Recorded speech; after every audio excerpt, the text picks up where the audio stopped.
What do you build? Do you enjoy? Welcome to the Kent Lapp Podcast. Do not try this at home. Hello, David. Hi. Welcome to the podcast. Thanks so much for having me. I appreciate it. Thank you for being on. I'm really grateful, and I'm quite honored. Oh, it's my pleasure. My Yeah. pleasure. Happy to do it. Why don't you tell people who you are and what you do? Short answer is I'm a journalist, and I guess the most precise way of saying it would be opinion columnist. I'm a recovering lawyer. I was a practicing lawyer for more than 2 decades until 2015 when I left, and I think I started my full-time journalism career at National Review in May of 2015, 1 month before Trump came down the escalator. And I don't think I had a vacation for 5 years after that. That's how intense, the journalism world Was became. that coincidental? Going from lawyer to journalism at the time that Trump came into... Oh, totally coincidental. Okay. Yeah, totally. Did you know it was happening before you made the decision? Oh, I knew he was going to run, but... Okay.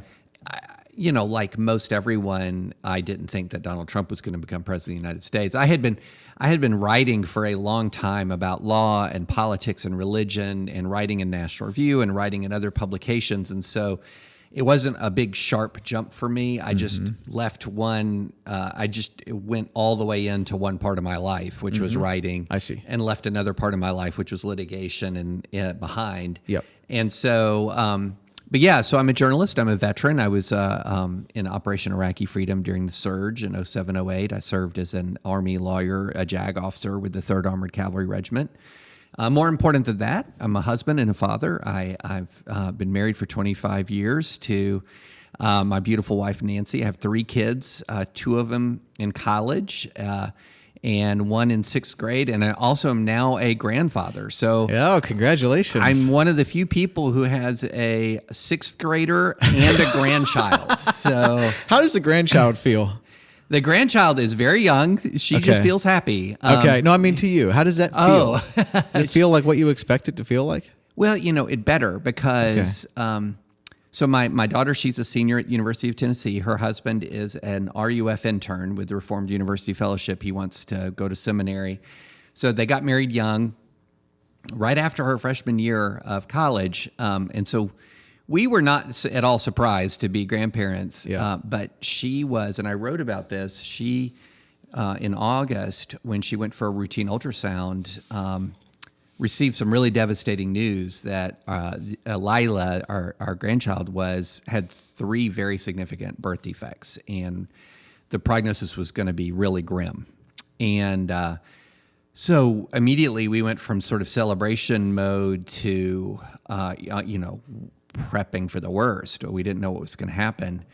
And I wrote about it, and talked about it on podcasts, and just had people praying from all over America. And I mean, I have a lot of readers and listeners who are, they're not Christian. They might be Jewish. They might be Muslim. They might, be agnostic, atheist. But one of the most touching emails that I got was from an atheist friend who said, "I'm praying to the God you believe in for Lila."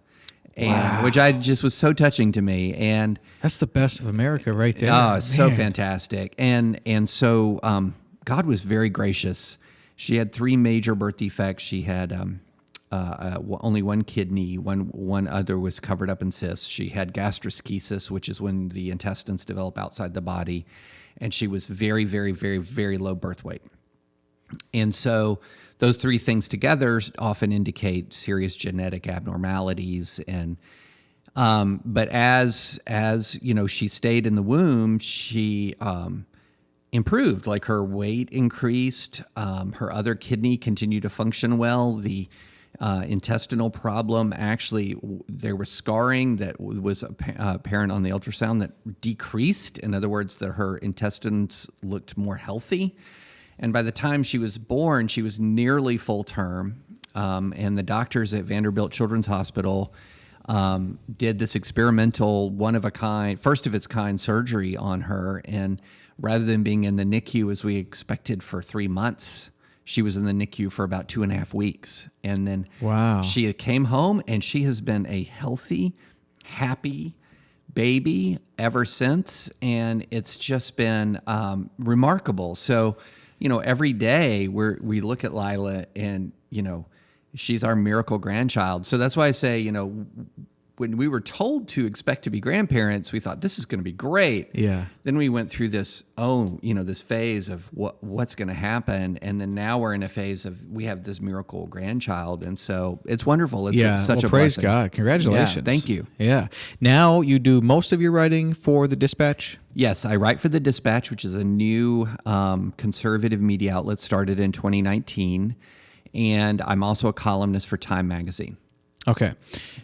The Dispatch is great. I have been getting the free version for some time, and I think what happened was I was checking it out, getting the free version. I don't even know how I found out about it. And one of the things I was paying attention to, I still get the Wall Street Journal. I still like to get a physical newspaper in my hands or something about it. And one of the things I subconsciously pay attention to is in the daily email from the Dispatch, which is free. I know it is because I know I'm not paying the Dispatch yet, is... it always covers, and I think without exception, it always covers the stories that I would want it to cover, at least compared to the Wall Street Journal. Right. So just earlier today, I was thinking, why haven't I actually just subscribed to the Dispatch and just dropped the Wall Street Journal? Why because not? I think I'm there. I think I'm ready. I really have been enjoying the Dispatch. Well, and you'll get a lot more when you subscribe, and we're cheaper. So Well, I don't want too much. That's the thing. Like I don't have like an hour a day or an hour and a half to read the news. You can customize what's in your inbox. Okay. So you can choose. Yeah. Okay. Now, the one thing I want to thank you for, which I do get, and it's been tremendously helpful to me, is your weekly email. Now, I know you write a whole lot more, even with the Dispatch, but the one thing I get from you is a free, again, email that comes out every Sunday. And the reason I want to thank you for writing that is because, legitimately, if it wasn't for you writing that with everything that was going on, I would feel a lot more isolated and a lot more I would feel a little more crazy, to be honest, because with everything going on the last few years, like there's not that many voices out there that are saying the things that you're saying. And when you don't hear, if I hadn't been subscribed to your email newsletter and read the things that you're saying, I would feel a little bit more like a nut job, to be honest with you. I mean, that's the truth of it. Well, maybe we're nut jobs together. Maybe. I really appreciate that. I mean, that Sunday newsletter, which by God's grace has been more successful than I ever imagined. It turns out there's a lot of us nut jobs out there. Good. I'm happy to hear that. That was actually Steve Hayes' idea, one of the co-founders of the Dispatch. He said, right when I first met with him in the late summer of 2019, before I joined, he said, "Here, David, one thing that I envision you doing is there's just not a lot of good writing in a secular space about religion." And that's not to say that there aren't some good religion reporters out there. There absolutely are. I could list them. But coming from an evangelical perspective, writing about evangelicalism for an audience that's a big mix, big mix. There's just not a lot of it out there. And he said, "I'd love it if you tried a Sunday newsletter." And as soon as he said it, I thought, yeah, totally. I would. That sounds great, because when I was writing for National Review, every now and then I'd write on explicitly religious themes, not consistently, but every time that I did, the response was overwhelming. And so I started it, and it just kind of turned into something organically that is not just, quite honestly, it's not just an audience; it's a community. The amount of personal feedback that I receive, the amount of heartfelt messages that I get, it just blows me away. I had no idea sort of what we were unlocking, and what we were unlocking was a sort of a key to the hearts of a lot of people who don't feel like they belong right now. Oh, wow. And so me saying this is something you've heard before. I hear it every day. Every day. And every time I hear it, I am just, I'm thankful. All glory to God for it, because, I have had, we don't go out and do things very much anymore, but now post-vaccine, like it's good to be sitting across the table. But before the pandemic, even before the pandemic and before the election season heated up, people would come to me very emotional and say, "I feel like I've connected not just with me, but with a group of people who are really trying to find their way through a difficult time. And they haven't drawn a partisan line, and they haven't put on a red jersey, and they haven't put on a blue jersey. Or maybe if they have, they don't wear it. They wear it lightly. Sure. It's not defining who they are, because we're going through a time of unbelievable division and cruelty and hatred. And, look, neither one of the two parties' platforms is inspired by God. Yeah. These are not divinely inspired documents. And, it's a time when a lot of people, and again, not just Christians, a lot of people are having trouble navigating this. And it's easy sometimes to default into your partisan camp. But when you do that, you often find yourself in a deeply uncomfortable position. If you default into your partisan camp, isn't that a comfortable position though? No, well, it depends. I mean, there is a comfort and a discomfort. There's a comfort of a very tight-knit community. Sure. That's there. Yep. It's very real. Absolutely. But if you are unless you're willing to, and especially especially during a lot of the compromises of the Trump era, unless you're willing to overlook a lot of things that you would have condemned in years past, unless you're willing to defend things that you would have found indefensible in years past. Now, a lot of people have gotten there. They're fine with it. They're comfortable with it. They don't think a thing about it. But a lot of other people have they went so far and then they stopped. Oh, okay. And then the discomfort grew too great. Okay. And a lot of people, it's like different. It's different for everybody. And one of the things I've started to do is ask people who've kind of come out of that, what was the last straw? What was that moment?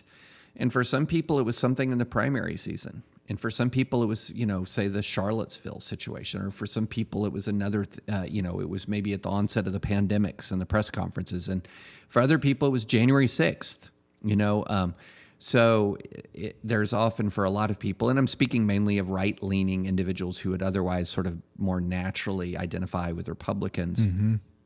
And, there are folks who are progressive who do not feel at home in a hyper-partisan environment either.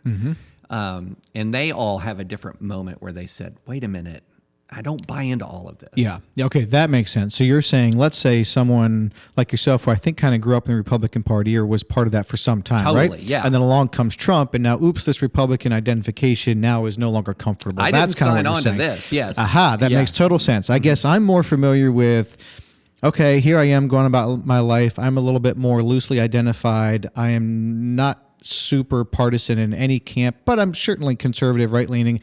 Along comes Trump, and I lose my mind. Honestly, that's what I'm more familiar with. Yeah. So I want to get there. We definitely are going to talk about that. Yeah. But first, this book. Just finished it. Oh, good. Thank you for writing this book. It was fantastic. Oh, thank you. I don't know how to speed read, so when I just read every word, and in some sentences and paragraphs I reread, and I wish I was better at that, but I knocked it out in like a week and a half. So very good book. Thank you for writing it. Here's what I was not expecting. So I kind of developed this love for nonfiction. I remember exactly where I was at. I was in a Barnes & Noble's in Vermont at a trade show, and I had a day to spare before I had to run this trade show. My wife was there because we were young married, and what's she going to do at home, and this is going to be a fun weekend. And I picked up Jim Collins' Good to Great and couldn't put it down. And that kind of spurred off this love of nonfiction ever since. So I've read, I don't know, of the hundreds of chapters or thousands or whatever of the last 15 years that I've read nonfiction, I come into your book and I start reading your book, okay? And I like your book. And I get to, and I know others have told you this too, but I get to the chapter on Colexit. Yeah. So here's this chapter, Colexit, and I'm reading this chapter, and this is fascinating, and this is a history that I wasn't aware of, and I Googled something, and I didn't find it on Google. It's fine. I keep reading the chapter, and then there's another event that I just didn't remember that had happened, and so I Googled that, didn't find it, no big deal. I'm still reading. I was well into this chapter before I realized this is fiction. Yeah. So my question, first of all, is that's like a turn of phrase at like a really big level that I've never experienced that in a nonfiction book ever. Like I would expect it if you're going to do that, you would preface and say, hey, this next chapter is fiction, by the way. Yeah. I didn't read it in any of the reviews. I was like totally just burning through this book and well into this chapter of California breaking off before I realized, aha, this is fiction. Yeah. I appreciate that turn. Where did you come up with that idea? That was to sneak it up on the reader like that. So the having a fictional scenario of separation, and there are two in the book. They're right in the middle. There's a Cal exit scenario where blue separates from red, and there's a Texit scenario where red separates from blue. So the idea of having that was inherent in the early imagining of the book, and the reason for that was that people have talked a lot about American division. And they've even talked in sort of the abstract about division that could break us up.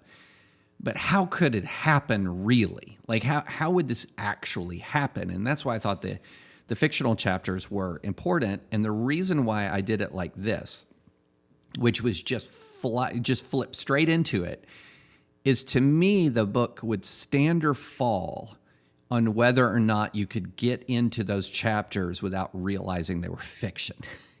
In the sense, and this is what I mean, in the sense that what I was describing so real true to life that it would take you a minute before you realized, oh, now I'm into a scenario. Mm-hmm.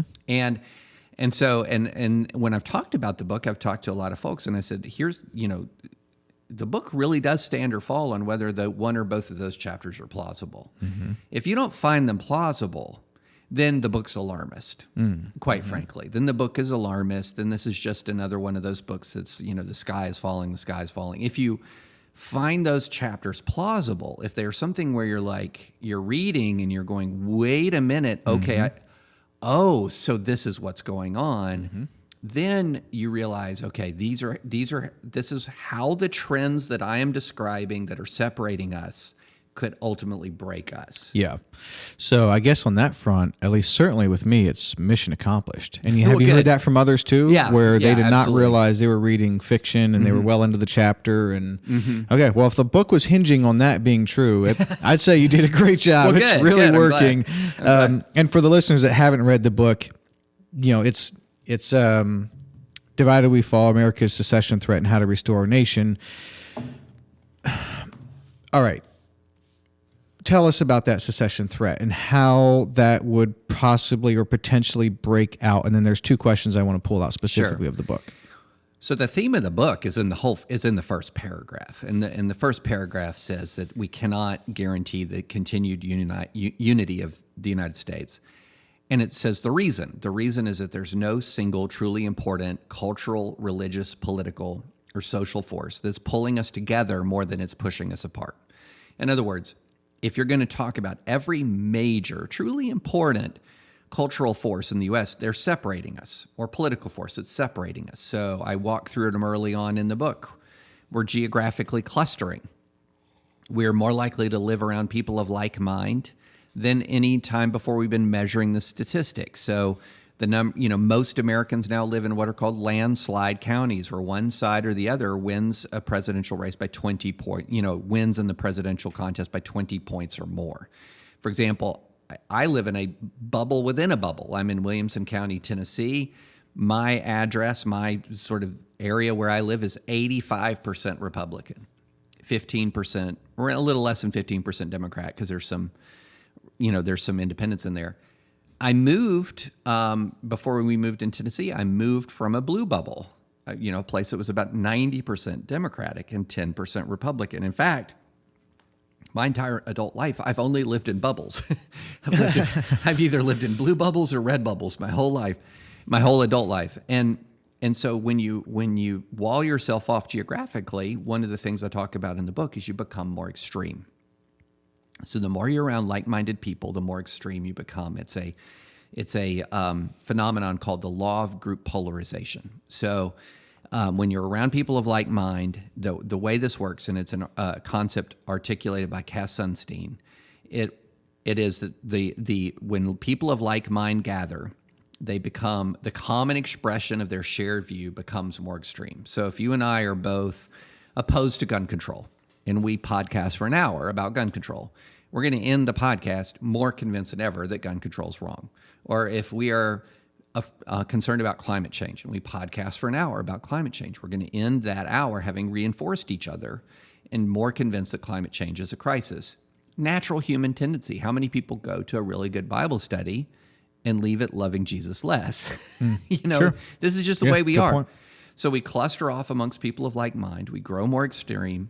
And then as we grow more extreme, we're actually growing more extreme in a very specific way. It's called negative partisanship. And that means that we are generally tending to belong to our tribe, not so much because we love all the ideas of our tribe, but because we really dislike the other one. And so all of these things together mean that we're creating a geographically contiguous, highly concentrated set of American political subcultures.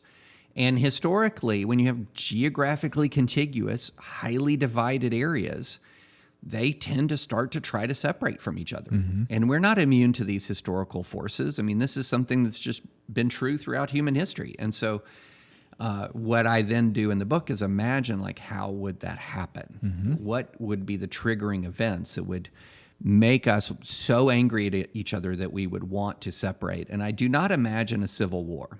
I don't think that that's something that would happen. What I imagine is more something like a very messy divorce, a very messy national divorce, because I don't think we're at the point where, before the Civil War in 1861, there were people in the North and South who were spoiling for a fight. Like, there's historical accounts of people happily going off to battle because they were going to not only, win, but they were not only going to maintain their independence or from the Confederate point of view, or maintain the Union from the Union point of view, but they were going to rout and defeat their opponents. In this circumstance, we have a different kind of animosity, I think, which is that I just don't want anything to do with those people. I'm sick of those people. And so that's our danger, I think. And in the book, which I highly recommend, you can get on Amazon or probably anywhere books are sold, you kind of have California and the Pacific Northwest breaking off, and then you have the Midwest and the South as another entity, and then the Northeast. And so it's essentially, then we have three nations on this section of the continent, right? Yeah. And then you envision that if this were to happen, that there would be some sort of a economic union of some sort across all three countries. Right. The question that I have is, if this were to happen, would it not only be a matter of time before even that sort of dissolves and falls into the channels or the movement of history? Because have you ever read or have you ever heard of this came out in 2014. It was called The Accidental Superpower by Peter Zeihan, or Zine. I've heard of it. I haven't read it. And then he had another one since, I think, based on that one doing really well, and that one was, I forget. I didn't enjoy that book quite as much as the first one, but the first one, it just talks about how, yes, America is great because we had great founding fathers, this Constitution, we had all these things. We also just stumbled on this beautiful land with all of these resources, this natural moat from our enemies, and we had all these rivers running through the country, like temperate zone rivers. We have like 14,000 miles of them. China and Germany have like 2,000 miles. France is only 1,000 miles. The Arab countries combined have 120 miles of these temperate zone rivers. We stumble in the United States of America, we have 14,000 miles of these rivers, and that was important because, when you ship on a river, it's way less expensive than shipping across the truck, and that helped us. But one of the points of his book was, we have this natural protection from potential enemies. Well, if we split into three countries here, that natural protection is gone. And these three countries, it's really important that they maintain some level of cohesiveness and synergy amongst them. Otherwise, we are going to war, right? So it just seems to me like if we do split into three countries here, it's only a matter of time before it's all over. What are your thoughts on that? Well, I would say, if number one, if we did it, it would be immensely traumatic. And anyone who says, well, I'm pretty sure I can predict the future on that, is you're just offering your best guess. But the one thing I know is that it would be immensely traumatic. And we live at peace with Mexico now, but we fought a war with Mexico. We live at peace with Canada. I mean, heck, we have joint, professional sports leagues with Canada. We live at peace with Canada, but we fought them twice. I mean, we invaded Quebec, and we in the Revolutionary War. We invaded Canada again in the War of 1812. And so that was so long ago, nobody really even thinks about it. But there was tension with our immediate neighbors to the north and to the south at the beginning of this country. So, yeah, I think if you had a kind of separation, I do not envision a civil war, but I envision a very messy national divorce with unpredictable consequences. You also would have a destabilized world. Like the world itself would be destabilized without the American superpower existing anymore. And so there's so many sort of, if you're using your logical, rational brain, you say, it would be the most idiotic course of action in world history, or one of the top few most idiotic courses of action in world history for the United States to break apart, right? I mean, it would be ridiculous. It would be ludicrous. The negative impacts on us as citizens would be dramatic. The negative impacts on the world would be dramatic. But as we know from our politics, we're not living in our rational brains very much, are we? We're living with an enormous amount of animosity right now, just an enormous amount of animosity. And when you live with animosity, things can spiral out of control. Like I was appalled at the election contest after, the November election, appalled. But even though I'm a pessimist in some ways about the way the United States is pulling apart, I didn't imagine January 6th. I didn't imagine a mob storming the Capitol to try to block the certification of the election. I did not imagine that. And if anyone thinks the wounds of that have been healed, they are fooling themselves. And, I know there's a lot of people on the right who want to memory hole that to pretend like it was no big deal, like it didn't really happen. But it has deeply scarred an awful lot of Americans and has enhanced animosity in this country a great deal. And so, look, I mean, we are not living in a political world right now with much of our rational brain engaged. We are living with a lot of fear, and we're living with a lot of anger. And the people who are checking out of that fear and anger, who are rejecting that fear and anger, it's not like well, let me put it this way. An awful lot of the people who are rightfully rejecting the fear and anger are just checking out of politics. That's right. Yeah. They're just checking out. There's even a phenomenon for that, and I talk about it in the book, called the exhausted majority. That American polarization is being driven by these hyper-partisan wings, and there's an exhausted majority of Americans, both on the left and the right, who just don't want anything to do on a day-to-day basis with this political fight. And the reason why they don't sort of control the American discourse, even though they're a majority, is that the key word in exhausted majority is exhausted. It's not majority, it's exhausted. They don't want a piece of this on a day-to-day basis, and who can blame them? I mean, think about this. If you're a person, let's say you're a right-leaning person, and you've been a Republican traditionally, but you're just appalled at this Trump stuff. You're just appalled. And you have family members, though, who are all in. They're all in. And if you're going to push back against them, you might lose that relationship. You might lose a relationship with your uncle. You might lose a relationship with your own father or your own mother. And a lot of people say, you know what? It's not worth it. It's not worth it. It's not worth the relationship with my dad to fight about politics. And I get it. And for that family, that's in all likelihood, that's probably the correct answer. Okay? You replicate that choice times 5 million or times 6 million, what ends up happening is you kind of concede the public square to the people who are most angry because of very understandable personal reasons. But what do you do about that? Because that's one of those instances where at the micro, holding your tongue is probably the right decision, and it kind of works. But at macro, it's the wrong decision, because what you just said, and we'll talk more about it when we get into the Trump stuff, but what you just said, Kobe knows it's accurate. I know it's accurate. I was talking with a friend, it's accurate. Someone texted me this morning, it's accurate. I mean, I'm sure you know, but what you just said is ridiculously and embarrassingly true. So what do we do about that? Do we just start to chime in on the text thread? Do we start to chime in at the Thanksgiving table? I mean, that seems difficult too. Well, and part of the problem. Okay, so Number one, before I provide an answer or my best stab at an answer, let me just say this. This is really hard. Yeah.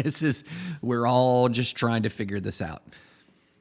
And one of the things that I think is important is to then begin to try to understand, how does persuasion work? Okay, so if I want to persuade somebody and I find myself in this gap, this divide that maybe I never had before. Maybe I'd never experienced this before with somebody I love, with somebody I'm close to. One thing I do know is that sort of like diving in at the Thanksgiving table isn't it. Yeah. That's not it. That's true. Forwarding the fact checks, that's not it. Okay. That's not to say that fact checks aren't important, but they're kind of an end stage to the process. Yeah. So what I would say, one of the best things that I heard about persuasion comes from a guy named Jonathan Haidt. And a lot of people who are, he's somebody everybody needs to know about, Christian, non-Christian. He's taken, he's one of these guys who's one of the most brilliant people in America who's really trying to understand who we are as a people. What makes a Republican tick? What makes a Democrat tick? But even before that, even sort of prior to that, like, what is it? How do we make decisions? Mm-hmm. How do we change our minds? And he has this fantastic analogy of the elephant and the rider. So a person is, you have your rational sort of your higher brain reasoning. That's the rider. And that's what you like to think is in control. Like, I'm a completely rational person. All of my opinions have been arrived at as a result of careful weighing of the evidence. Mm-hmm. And all of your opinions, they're the result of some of your prejudices, your upbringing. Allow me, with my unbiased mind, to weigh the evidence and present you with the conclusions that are entirely reasonable and correct, which are my conclusions.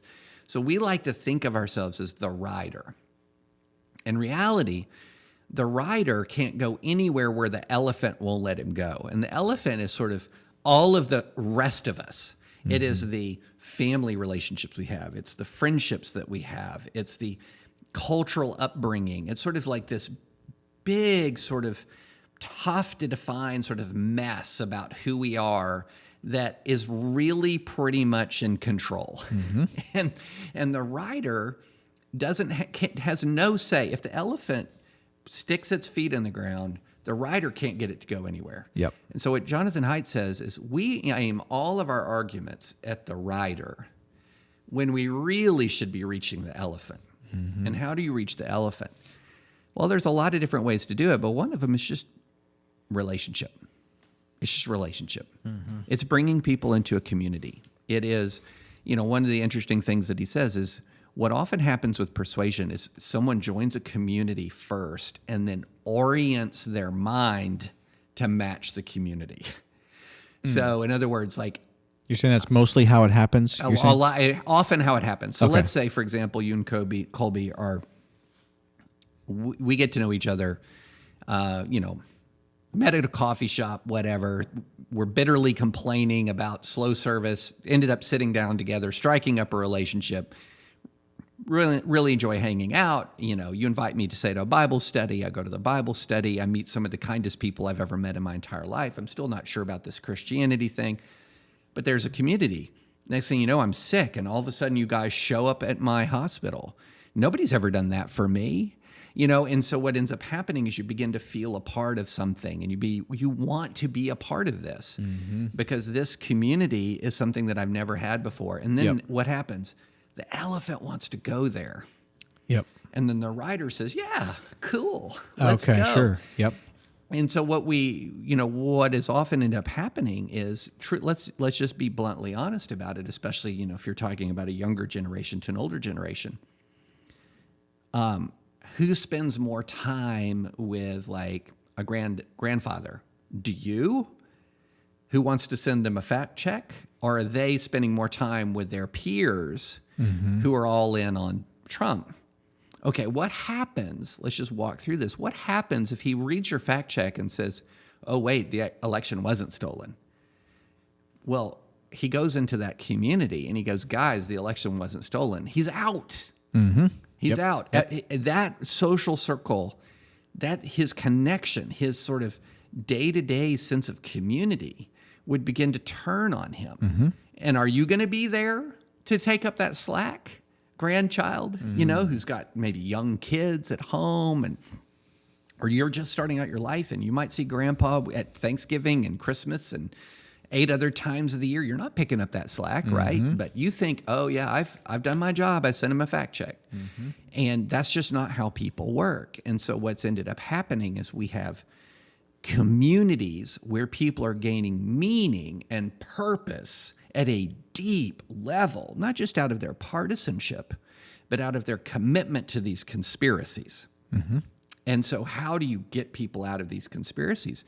It's not just about convincing the rider, it's about convincing the elephant. And that means relationship, that means community, that means filling that sort of hole in the heart that has been filled with this burning purpose of the conspiracy theory with something good and virtuous. Yes, it does mean that. And I think for you and I, it means a lot of things. And at base level, it most certainly needs to include, what Mark 4 is talking about. TJ just preached on this past Sunday. Kingdom of God is like a grain of mustard seed, which when sown in the ground is the smallest of all the seeds on earth. Yet when it is sown, it grows up and becomes larger than all the garden plants and put out large branches so that the birds of the air can make nests in its shade. In a couple of verses prior, it says that the kingdom of God is as if a man should scatter. And he was just saying, look, that's all it is. It's like if you take a handful of seed and throw it off your back deck. It's not pretty. Doesn't need to be a great strategy to it. You're just scattering it, and then God makes it grow. And so that, I think, non-believers would certainly disagree with that premise. But for believers, well, that needs to be part of the equation too. And that would look like patience and kindness and a soft tongue and tactfulness. So maybe you're not bringing it up at the Thanksgiving table because this kingdom of God is growing and you give it time. I mean, it's just like and then time is just one of those things where truth tends to come out on time, right? I mean, it's not, it just has that way of doing things. Now, sometimes we don't have much time, which is unfortunate. But I'm just thinking that, I think, one example of this is we were watching a YouTube video with you, debating with this other fellow Eric about Trump. Yeah. And, I'm sure a great guy. And he said something at the end about like, well, where are these right-wing people that are causing all this problem? Like, where are all these, what's the term? Alt-right. I guess alt-right. Yeah. Alt-right people. Well, shoot, we know where they're at now. That was prior to January 6th, but now we see it. Yeah. And so I guess would you say like that's some of the process too, is just trying to understand the truth and follow the truth and be truth tellers and being kind and courteous and patient, being filled with the Spirit of God and all humility, and then leading your life in that fashion, and other people eventually see that and catch on? Like, is that part of what we're talking about here? Part of it, yeah. That is part of it. I think that, let me put it this way. I think what we did with our political system, and I think that what we did with a lot of our relationships with family members, with friendships, is we put it on cruise control. And we didn't notice, or didn't care to notice, or couldn't see that there was a malignancy growing, that there was a cancer growing in the body politic, and that there was a cancer of that had multiple symptoms, but we didn't know how bad it was. We didn't know. And then all of a sudden it's exposed how bad it was. Sort of Trump comes out and you think, how did this happen? And you think that, okay, wait a minute, let's fix this. And you don't realize that what has happened is there's a symptom of something deep. It's a deep rot. A healthy party does not produce Donald Trump, okay? A healthy body politic does not produce Donald Trump as president, period. That is not the product of a healthy body politic. So then now all of a sudden we realize, you wake up one morning and you think, holy smokes, not only does this body politic have a cancer, it has metastasized. It is through the system. It is through the system. And that unhealthiness is going to manifest itself not just in support for Donald Trump, but in many other ways as well. So we've seen it around vaccine conspiracy theories. We've seen it around election conspiracy theories. We've seen it around all kinds of the pandemic culture wars. All of these things are symptoms of this sort of same disease. And so then you think, how can I fix it? How can I fix it? How can I fix it? And there's no quick fix. It's like the chemotherapy is going to have to come and it's going to have to be strong, and you're going to have to be patient, and it might not work. And that's where we are right now. And that's a jolting, sobering thing. And that's one of the things, people come to me because I write about politics. I write about election conspiracies. I write about, somebody can come to me and say, was the Wisconsin vote stolen? And I can say, no, and here's why. Boom, boom, boom, boom. But I know when I say that the person who is going to go, oh, I feel better now, is somebody who's already got all but a toe out of the conspiracy world. Yep. They're right out there on the edge. They just need that tiny little bit of reassurance and then, okay. But for somebody who's all in, as soon as I say, it wasn't stolen because, before I even get to the second syllable of because, I'm an enemy. Because I've said the key words, it wasn't stolen. That identifies me as an enemy. And so how do you deal with that? And that's where I'm talking about, well, we have to diagnose what's really wrong. Yep. So back to the secession. Your point in this book is not so much, this is definitely going to happen, let's just all prepare ourselves and soon, but rather, hey guys, this is where we're at. Like, in case you didn't know, we're here. Yeah. And so let's change this now. Is that correct? Yeah, it's basically, if you keep the ship on this course, this is the iceberg that is ahead. Yeah, exactly. And okay, so one of the things that made a lot of sense to me with this idea of negative polarization, and it's just this idea where you're not so much in your camp because you believe in its ideals and its ideas so much. Some do. But you might be more in that camp because you believe the other side is so wrong or so evil, so terrible. And it's that negative polarization that to me was a new idea. Yeah. I'd never heard of that before. Yeah. That to me was one piece in a larger puzzle that started to make some amount of sense with what's going on in the last few years. Did we talk about that negative polarization properly? Do you want to find it better? And then what's to do about that? Yeah, so that is such an important concept. And once you identify it, you see it everywhere. After I read it, I saw it everywhere. I thought of conversations. I thought of text messages. I saw it everywhere. Yeah, because, you can say, and this is just thinking about 2016 or 2020, you can go, I don't like this about Trump. I don't like this about Trump. I don't like this about Trump. And somebody could say, I totally agree with you. What about Hillary? What about Hillary? What about Joe? Are you saying Joe Biden? Because whatever fault you saw in Trump, he still wasn't Joe Biden. Or whatever fault you saw in Trump, he still wasn't Hillary. But that's, again, a symptom of something that's building for a long time. And so I talked about how even going back years, if you ask your typical Republican, what do you think of a Democrat? 80% plus will have a somewhat or very strongly negative perception of just a Democrat.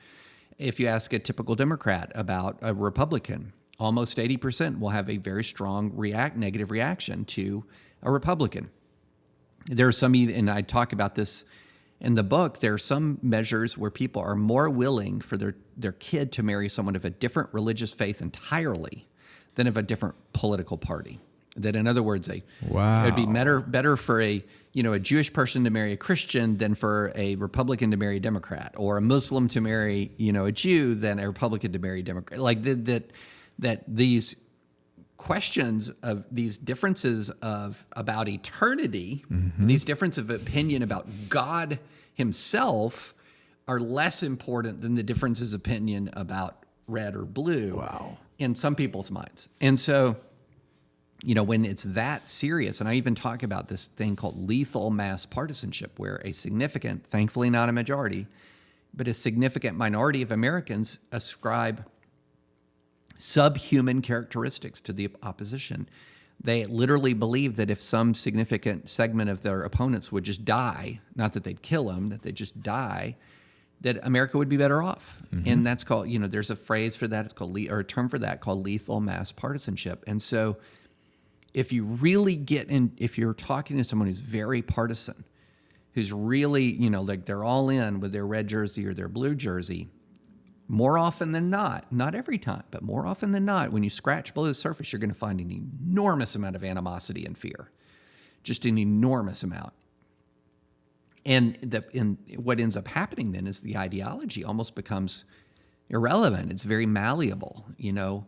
Right now, what does a Republican stand for? I mean, a lot of the traditional ideas of the GOP are completely up for grabs. Mm-hmm.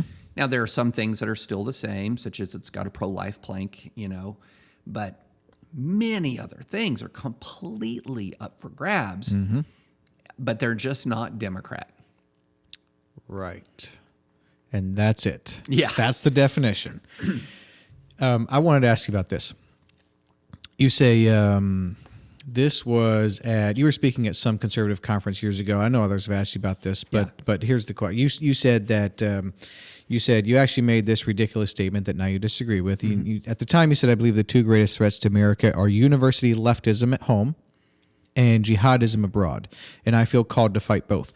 My question is, what is the single most foundational thing that you believe differently now than you did at the time? Because I know a lot of people who to this would agree with what you said back then. And so now you disagree with that. Yeah. Wish you hadn't said it, which we all say stuff. So, but I'm just curious, like, what is the single biggest thing that you see now that you didn't see at the time, or you see it differently? Well, so yeah, that I still can't believe I said that, but I bring it up as an illustration of how sort of seductive partisanship can be and how animosity can build. And now to keep in mind, I said those words even though I was a civil liberties lawyer, where I was defending the free speech rights of people on the left and the right.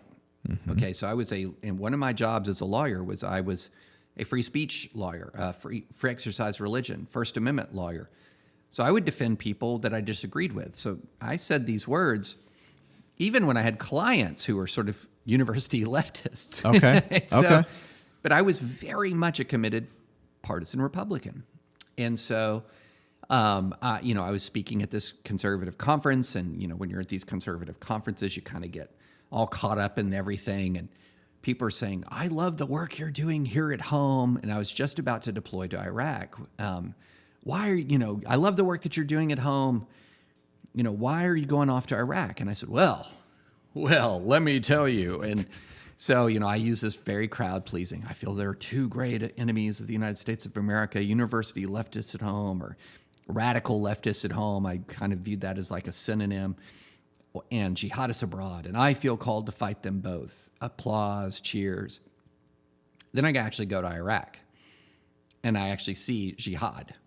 And we fought the precursor to ISIS. They called themselves the Islamic Caliphate of Iraq at the time. They were transitioning from Al-Qaeda of Iraq into ISIS, ultimately. So we fought basically the same, the precursors to ISIS during the surge. Mm. And pure evil. I mean, pure evil. I can't even begin to describe the atrocities. I can describe them. I mean, just go and look at what ISIS did in 2014, 2015, and they did that in Diyala province, Iraq in 2007, 2008, just with much less international attention.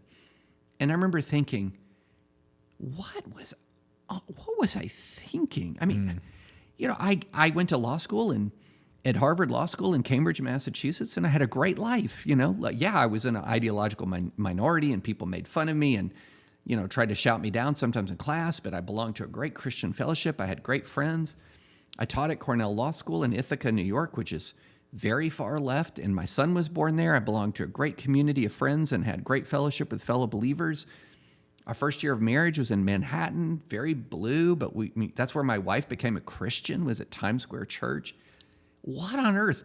Like, why? Why would I say that? These folks that I disagree with politically, they're my fellow citizens. And all I know is if I walked out of that base, Forward Operating Base Caldwell in Diyala, Iraq, and I went to some villages within walking distance without a platoon from an armored cavalry squadron, I would be dead in moments, in the most gruesome and macabre way. So to even mention these two groups of people in the same sentence was obscene. Yep. And so what it is it's a paradigm shift. And I came home, so I come home in late 2008, and when the housing crash happens and then the rise of the Tea Party. And so suddenly I'm becoming less partisan at a moment when America's becoming more partisan. And so that's when I sort of began to feel more and more like a fish out of water. I see. Okay, that makes sense. Yeah, thanks for talking through that. And while you disagree with that statement, you have not, I guess it should be said, you haven't gone from kind of a right-wing conservative to like a far-left progressive person, right? No. So you're aware of those dangers too. And one of the things you talk about in this book is you have a friend who I believe is a progressive Ivy League professor who has told you he's terrified of his students. Yeah. So what's to do about that? Because did you see the documentary Evergreen about Brent Weinstein getting kind of kicked out of that situation? Yeah. It was a college in Washington, I think.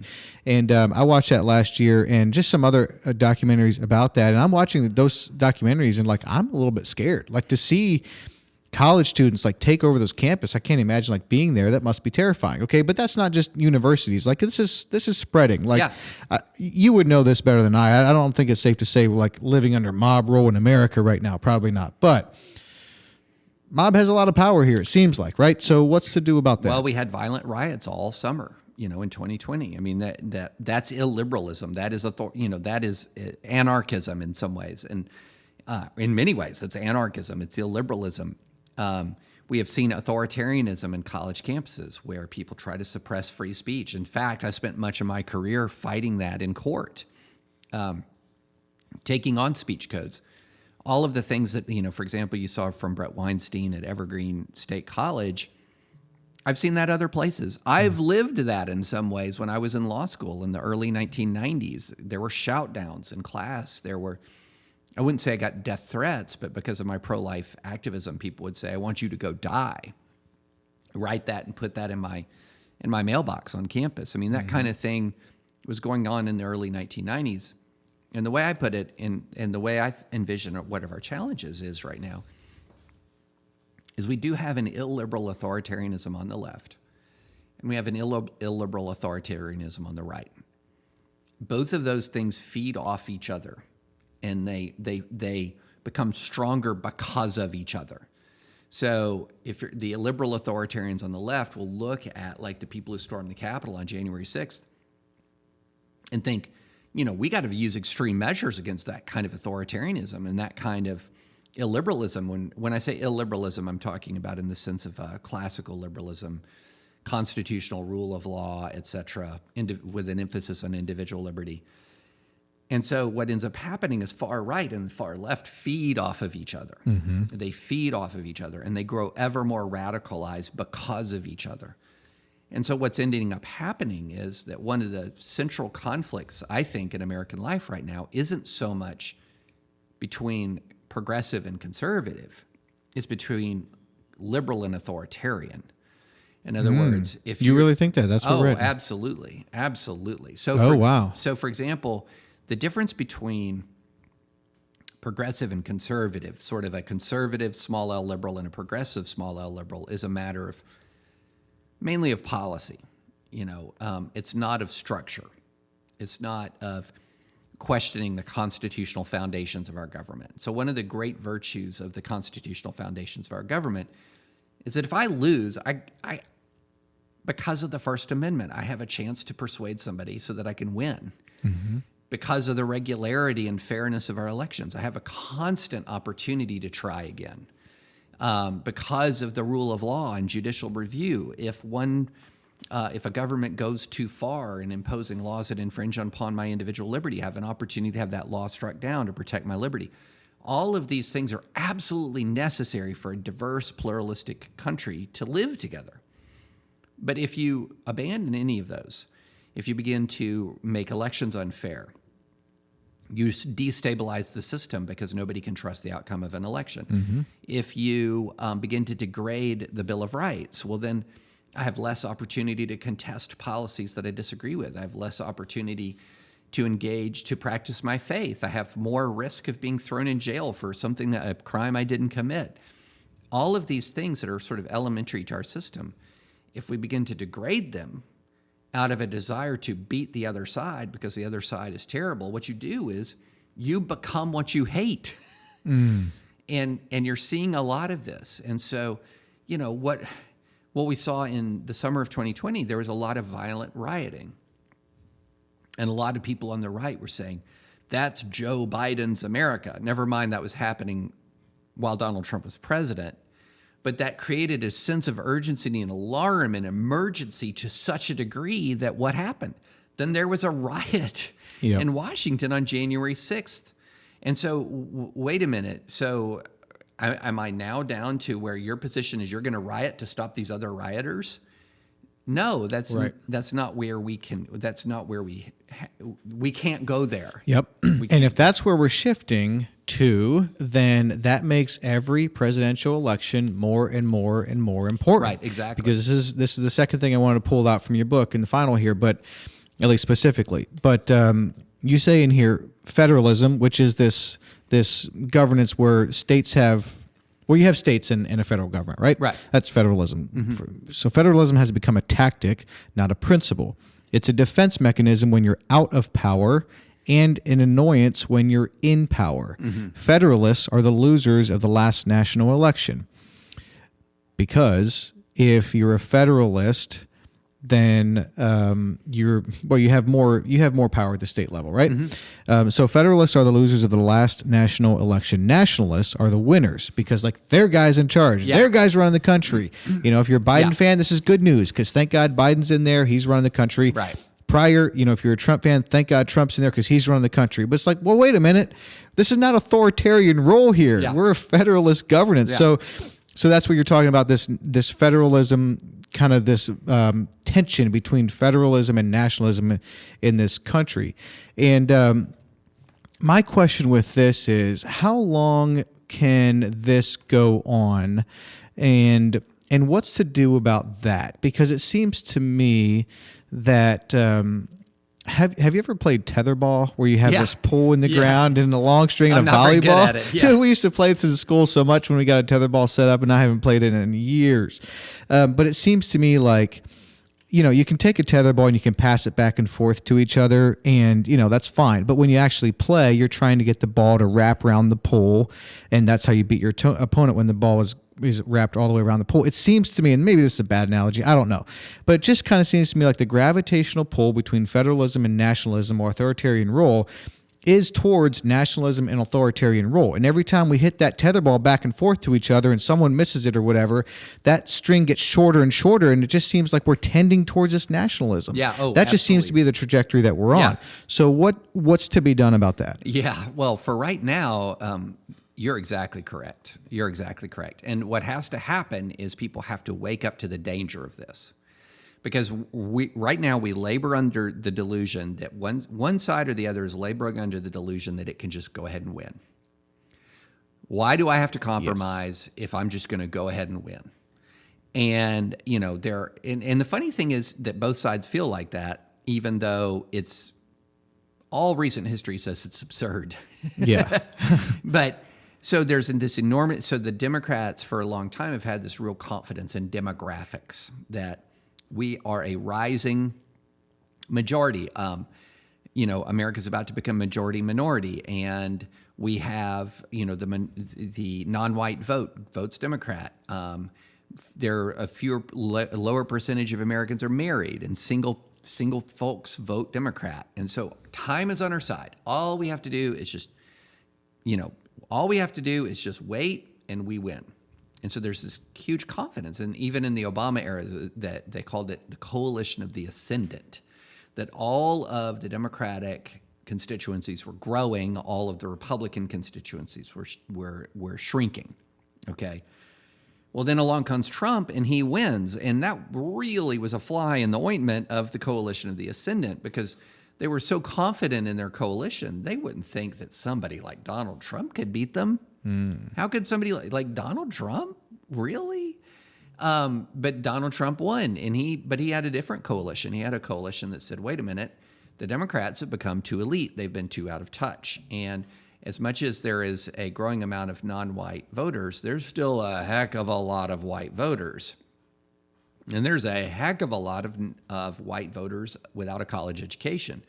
And guess where they live? They live in the core of the electoral college beating heart of America. And so here's the new formula. Here's the new formula. You get white working class voters and you chip away at the non-white voters that a lot of Democrats are alienating because they're going way too left. Bingo, presto, you have an enduring majority.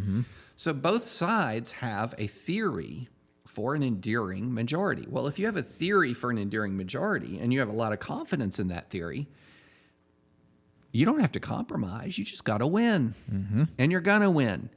And so it's one of the interesting things about the 2020 election is the Republicans, they don't have the House, they don't have the Senate, they don't have the presidency, and they have loads of confidence right now. Loads of confidence. Now, maybe they're delusional, but they've got loads of confidence. And why did they have loads of confidence? Because by a lot of measures, they should have been wiped out in 2020. They should have been wiped off the map because we're in a pandemic. The president had low approval ratings. The economy had tanked. Historically, there would be a lot of historical precedents saying they would be wiped out in that election. Instead, they gained seats in the House. Instead, they would have kept the Senate, but for all the craziness post-election. And Trump almost won. I mean, he almost won. And so both sides have sort of this theory of permanent, or if not permanent victory, permanent defeat of this version of their opponents. And so if you have that thought, if you have that feeling, what's there to compromise about? That's why we're trending towards nationalism, because each side genuinely believes that it's just a matter of overcoming the other side, and then life's going to be their way. Then That's it? They win. Okay, Yep. but enter pluralism. James Madison, right? Yeah. Can you talk through pluralism? And one of the things, because that's sort of an antidote of sorts that you're positing in your book to all the crazy going on is, hey, let's not forget this key principle. It's called pluralism. This has been around. This has helped us before. It'll help us again.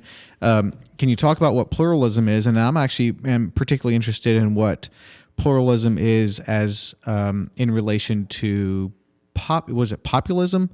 A populist view of things, and are they in the same category? Is it correct?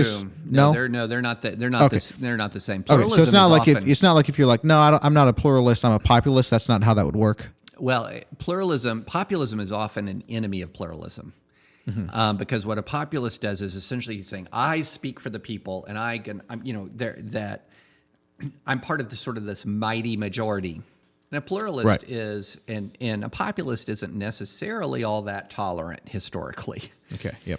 What a pluralist is, a pluralist kind of has to be somewhat tolerant, because what a pluralist is saying is, look, my community, what we need is a world in which each of our communities can prosper. Not where my community defeats your community and my community sets the terms of your surrender, but where you get to thrive and prosper and live out your values, and I get to thrive and prosper and live out my values. And so what I say in the book is in essence, look, America is pluralistic. It is a nation of lots of different competing worldviews. It is a continent-sized, multi-ethnic, multi-faith nation. Okay, that's what it is. If you try to jam one-size-fits-all down on that, it will not work. You'll break the country before you will jam down a one-size-fits-all, monolithic, authoritarian sort of view of how this country should be. That will break the country.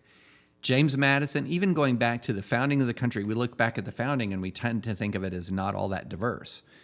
But by sort of the definitions of the late 18th century, it was pretty diverse. It was particularly religiously diverse. If you went down the eastern seaboard of the United States coast, those are like a lot of the different competing theologies that fought the wars of religion in Europe just the century before. And so you're trying to put together one nation out of different religious strands that had torn Europe to pieces not that long ago. And it was still so difficult to be living together in that European environment that a lot of them had fled to this new American continent. And so what James Madison said in Federalist number 10 is, look, if you want to avoid the sort of authoritarian if you want to avoid what he called the violence of faction, because the founders were very worried about the competing factions fighting each other, that competing factions would make this country unstable, because competing factions who want to win and dominate. And he said, if you want to avoid the violence of faction, in essence, what he said is you have to allow many, many factions to grow and exist. Many, many factions, so that no one faction can dominate the others. This is an early version of pluralism. And the way that manifests itself, and I argue, is that, for example, California can be California, but let Tennessee be Tennessee. Right. But the problem that we have is that when Tennessee's team wins, Tennessee takes a big interest in California. And when California's team wins, California takes a big interest in Tennessee. And a lot of Tennesseans listening to this might say, no, that's not true. Let Berkeley be crazy. I don't care. But you do care, because when Trump won, one of the first things he did was he challenged California's sanctuary policies regarding immigration. And California was trying to go its own way on its own state laws regarding immigration. And the Trump administration filed lawsuits to try to stop that. So you're not letting California be California. You're not. And we know from the Obama administration that Arizona tried to go its own ways with more tightened, with its own laws, tightening immigration enforcement a little bit more.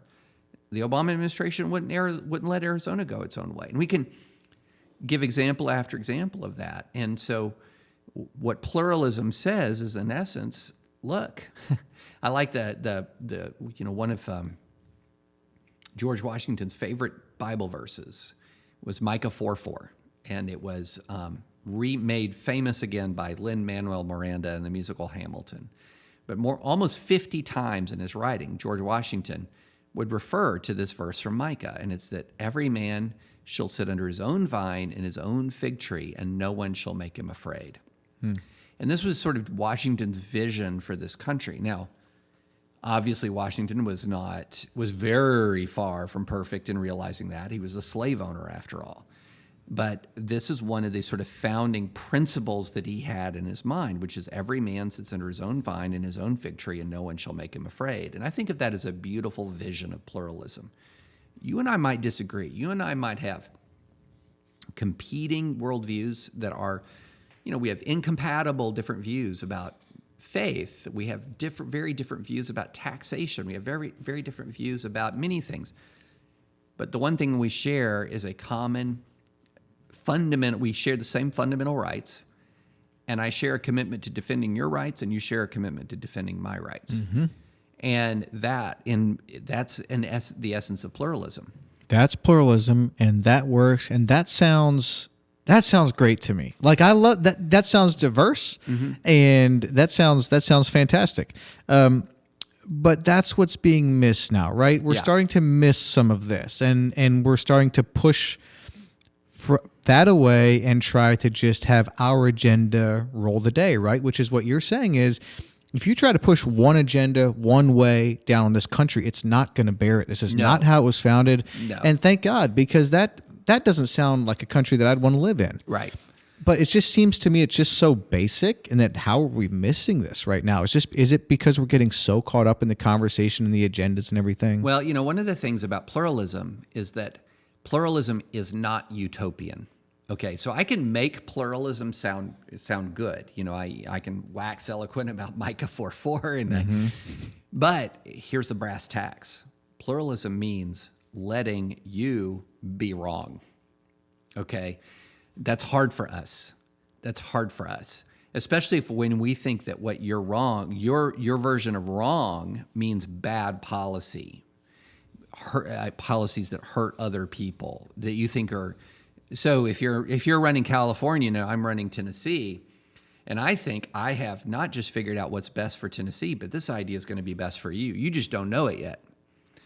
And you enact a policy in California that I think is hurting your citizens. So do you see what I mean about that? Pluralism then isn't utopian. That's right.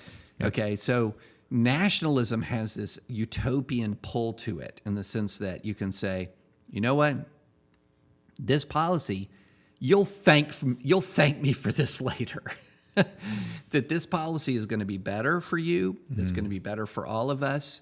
It's going to knit us together in this sort of mighty whole. This is nationalism can be, and a lot of people don't like the term nationalism, but sort of, for lack of a better term, sort of a centralized government offers a sort of a centralized view of the common good or social justice, and it can be very utopian.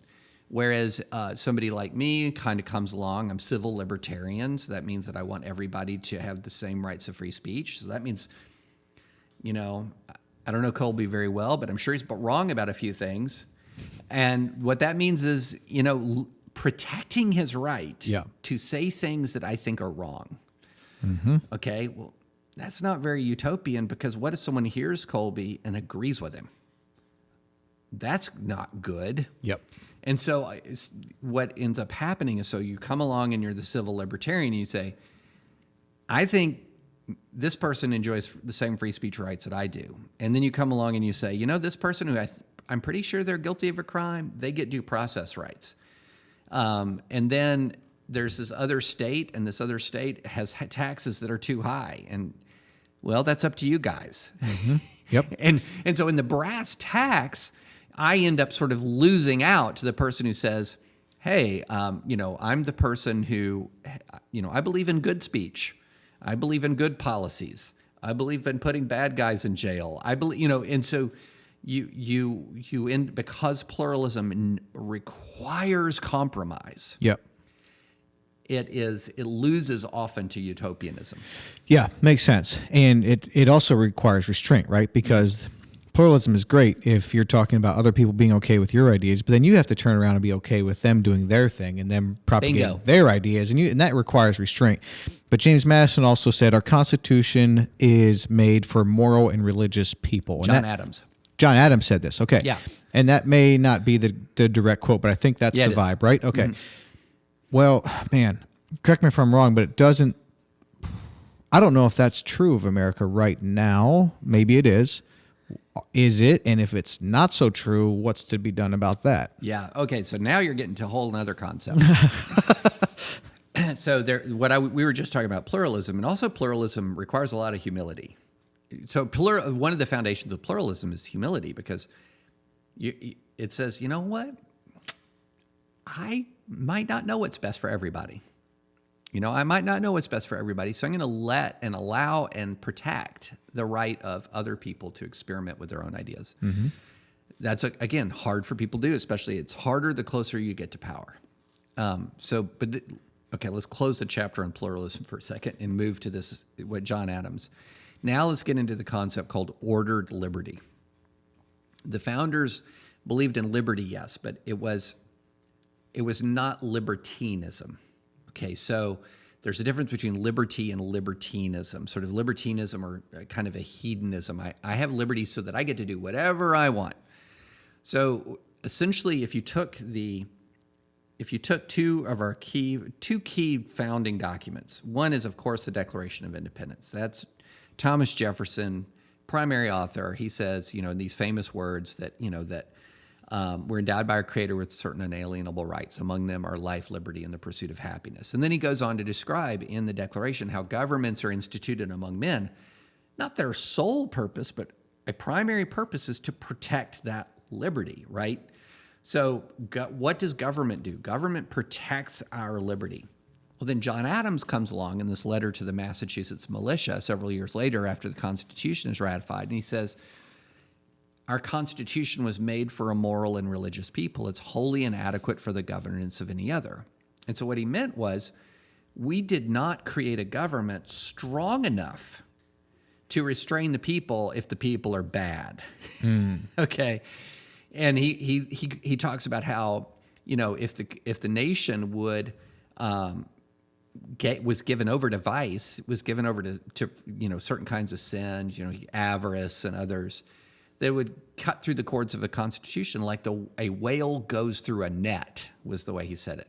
And so the sort of social compact that our republic is founded on is the government's job is to protect liberty. our job is to exercise that liberty for a virtuous purpose. Not always. We're not perfect. We're not, but at the foundation, the liberty that we exercise, we have a responsibility. That with that liberty comes a responsibility. And if we think that with that liberty comes only entitlement and not responsibility, the system begins to break down. And a perfect example of that is the way a lot of people behaved in the pandemic. So people got very, very, very upset about the lack of liberty in certain areas. And I get it. It was a big change. But too few people were focused on what's my responsibility to my neighbor. They were very concerned about whether or not there was a mask mandate, say, for example, which is still the dumbest cultural war in the history of America, that we had a culture war over masking. But they were very upset that there was a mask mandate. They were less upset, oddly enough, about what their breath could do to another human being. And so that's what I'm talking about when you go into a world of entitlement that is divorced from responsibility. Sure. Yep. Makes sense. And I don't disagree with anything you just said, although they would say, well, there's some question about whether the mask made a difference in what their breath does to other people, right? I mean, that's what they would say first, right? And then that's the whole other question. Yeah. I mean, okay, anyway. Is there any hope for a third party, or are we just going to be, in our lifetime, we're just dealing with the two-party system here? I mean, there's always hope. It's a faint hope. Okay. The present American two parties has existed without all that significant a challenge. I mean, Teddy Roosevelt and Bull Moose, Ross Perot for a brief moment. I mean, there have been some people who've kind of come close to disrupting the two-party system since the Republican Party displaced the Whigs right before the Civil War. So there's a lot of history and tradition and institutional power behind the two parties, but there's nothing that says that's eternal. I mean, so it's just the odds are very much against. Yeah. Okay. Colby, can you play that video just so the listeners know? This is just, I don't know, what is it, 1 or 2 minutes of you saying something about Trump in one of your debates I thought was really, really great. I'd like to play it if we could. Oh, sure. But you know what? Just saying, hey, I think on this policy, Biden would be worse, and on this policy, Trump might be better. It's not enough to get you over the hump of saying, I'm going to support a liar who paid off porn stars, who says racist things, who retweets white nationalists, who failed the American people in a coronavirus epidemic, who pours fuel on the gasoline of culture war. See, that's not enough. This policy better, that policy better is not enough to get you over that hump of violating the principles you've articulated so thoroughly and completely. Instead, we have to create a sense of existential threat in the people of God. The last community in the United States who should feel a sense of existential threat. That's the last community. I remember Hezekiah facing the Assyrian Empire. He had advisors saying, go down to Egypt, ally with Egypt to save the tiny little kingdom of Judah from the marauding Assyrian Empire. And Isaiah says, no, trust in the Lord. The Lord will preserve his people. So Hezekiah does the thing that's contrary to all human wisdom. He doesn't go down to Egypt. He doesn't seek out the chariots. He trusts in the Lord his God to preserve his people. And guess what? The Lord came through. You learned that from elementary school and Sunday school. The Lord comes through for his people. The Lord protects his people. No force on this earth can withstand the Lord in defense of his people. But I guess Hezekiah never confronted the Joe Biden campaign or the Hillary Clinton campaign, which must be incredibly more intimidating than the Assyrian army, because then it's not just we go down to Egypt, we go down to the real estate developer who has been accused by more than a dozen women of sexual assault and has bragged about grabbing women by the genitals. That's the guy. Do you understand why that makes no sense to a world that has heard our moral witness for years before? Do you not understand how that so deeply and gravely violates that moral witness? And our justification is we're so scared of you that we need Donald Trump to protect us. That's sad, y'all. That is sad. I don't need Donald Trump for anything, much less to protect 1 ounce of my liberty in this United States of America. What I need is for a church to be confident in its faith and in its witness, and to remember when it comes even to politics and even to the dreaded, scary, terrifying Joe Biden, that God did not give us a spirit of fear, but of power and love and a sound mind. Okay. Thanks, Kobe. Good job on that bit, by the way. Man, I've been waiting to have this discussion with you for some time. I'm so glad you're here right now. Here's my question. My question is, how did we get here? And by here, I just mean I have seen mature, godly, well-resourced, smart, wise believers lose their shit. I mean, pardon the French. It's just, but I don't know how else to say it exactly. When you have those people that I just described saying, you know, we could go down the list. Well, My let gosh. me just say this. Are they really what you just described? And here's why I say that. I think, and I've grown, you know, look, I'm not super old. I'm 52 years old. But the longer I live, the more convinced I am that you don't know who you are in any aspect of your life until it's tested. Okay?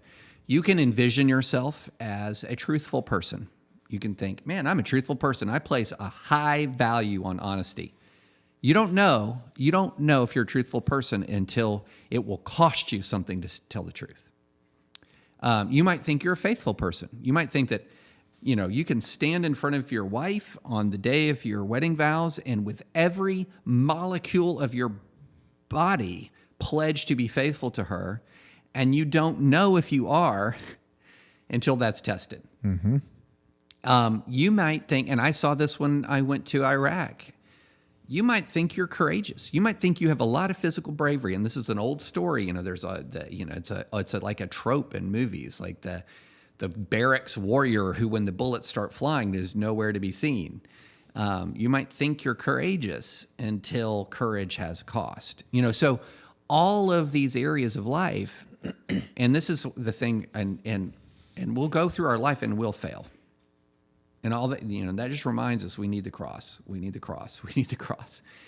But my gosh, how many people for so long, and a lot of younger listeners will not realize this, but how many people for so long said the evangelical movement in the United States of America in politics stands for character.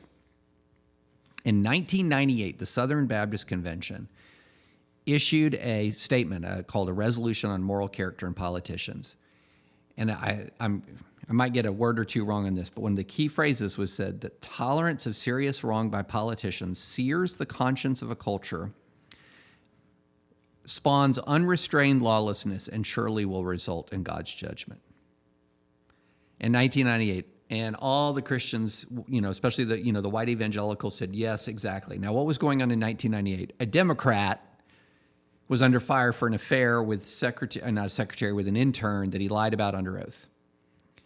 Was there any cost in being a Republican and standing, or being a conservative Republican Christian and standing up for honesty then? All you're going to get is the roar of the crowd. And so people defined themselves around that we stand for character in politicians. Prior to 2015, the segment of Americans who was most likely to say that character mattered in politicians, number one was white evangelicals. By late 2015, early 2016, white evangelicals were the people who were least likely to say character mattered. Did they ever believe character mattered? I'd say no. On politics, were they wise and mature? I would say no. What they were was they were going along with a crowd, and that crowd was virtuous by accident. By accident, okay? And so when it got tough, we saw who a lot of these people really were. And what they were people who grasped for power, who were full of fear, who were full of anger, and when the chips were down, became very cruel and endorsed cruelty and supported cruelty, looked the other way when cruelty was rampant. And so that's why I say, a lot of people will say, and I'm not talking about like your average, everyday Jane and Joe who doesn't follow politics closely. They're mainly concerned about like making ends meet and getting their kids to soccer practice, and they watch Fox News and whatever. They live in a life that is filtered through a particular kind of lens. No, I'm talking about the core Christian activist class. Mm-hmm. Were they what you said? I say they weren't. And I agree with that. It's just those aren't even the people I'm necessarily talking about. You said something that I think makes a lot of sense, and I think it was in a video that you said, but it was this idea that part of the rallying around Trump was he was punching people in the mouth who maybe they like to see get punched in the mouth or something like that, which I think makes some sense. That doesn't describe the people I have in mind. The people I have in mind, I would describe them as I did, and they were, we could go down the list of the things that they were thinking that happened. Like, this ship is coming up not to help the COVID patients, but it's because all these children are going to be let out of the underground of New York City, and they need the ship to help them. When Donald Trump got COVID, he didn't actually have COVID. He was out on a ship judging the Clintons for something that they had done. Oh my gosh! Michelle Obama is potentially a transgender, and multiple times in 2020. Power's about to go out for 10 days, buy all of the bread, go to the stores, get everything you can, okay? And then there's the whole thing around the election, which is that, first of all, the election was stolen, but second of all, January 15th or whenever Inauguration Day is, something's going to happen. Trump's going to kind of rise from the dead, if you will, come back and save the day. That didn't happen. No, something's going to happen in March. David, there are still people right now who thinks that Trump is going to come back and take over the presidency. And listen, these are people that I know. These are people that I respect. And these are people that there's a cost to this. That one of the costs is credibility. You can't, can I give you just an example? I grew up Mennonite, right? Mm-hmm. So one of the things that I heard as a kid was of the dangers of radio and TV and alcohol. We weren't supposed to have it. Right. And when I become an adult and, now I can have all of those things, and I basically haven't listened to the radio in years. I don't care for it. I haven't watched live TV in my home in probably over a year. I don't care for it. So it's not like I'm all into those things when I could. It's just the reasoning that was given to me didn't hold true. And when I became an adult and realized, what I grew up hearing about radio and TV and alcohol, first of all, I agree with let's not drink a lot of alcohol and let's not watch a ton of TV and let's not listen, sit around listening to the radio all the time. Totally agree with all that. But the reasons for the rules against them, when I became an adult and made my own decisions, I could see that there were some pretty significant holes in the reasoning. And what does that do? That lends to a little bit of a loss of credibility. Mm-hmm. So now these people that I was told some of these things from, now I wonder what else they've told me that might not be true. Right. You see what I mean? And so there is a cost to the Trump crazy. And what I described to you is more of the conspiracy stuff. Yeah. I understand that. And they're interrelated, but they're two separate things. Because you were talking less about the conspiracy stuff. But this is my concern, is I was just talking to a friend who was asking me, when can we go back and ask these people why it didn't happen and what's their thinking now? Because for a long time it was, that didn't happen, but this is going to happen. Yeah. And then that didn't happen, but this is going to happen. And that didn't happen, but this is going to happen. Look, it's basically kind of over now ish. So when can we go back and revisit these things and figure out what their explanation is now going forward? I mean, this is what I don't understand is there was something with Trump coming in and the agenda and the talking points and the buzz and whatever. But dude, it had a lot of people losing their minds. Yeah. How did that happen? Okay, well, that's you're peeling an onion there. That's many. There are many layers to this. So one, you have a total abdication of moral leadership. So you have a lot of these people who are in a position to resist Trump, who do not, who are completely ineffective at it. So you have a complete abdicate. You have a collapse of like the leader class of not just the Republican Party, but often an awful lot of the spiritual leadership of even mainly white evangelicalism. So people who are drawn to power, people who are quite frankly, have completely turned their backs on many of their principles.